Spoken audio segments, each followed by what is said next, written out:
आज सकाळी 9 वाजण्याच्या सुमारास एक गुरुनाथ चिचकर नावाच्या व्यक्तीने आपल्या राहत्या घराच्या खाली तळमजल्यावर ऑफिसमध्ये स्वतःवर पिस्तलने फायरिंग करून आत्महत्या केल्याची फिर्याद खबर त्यांचा पुतण्या याने पोलीस स्टेशनला येऊन दिली. येणार पोलीस स्टेशनला सदरची घटना 6:30 पावणे 7 वाजण्याच्या सुमारास घडल्याचं त्यांनी सांगितलं.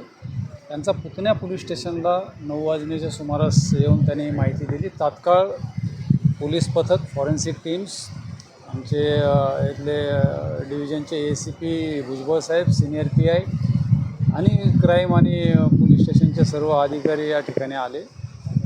आम्ही यासंबंधी अकस्मात मृत्यूची नोंद केलेली आहे. मृतदेह जो आहे तो हॉस्पिटलला इन्क्वेस्टसाठी नेलेला आहे आणि या अकस्मात मृत्यूमध्ये योग्य ती चौकशी करण्यात येईल, चालू आहे.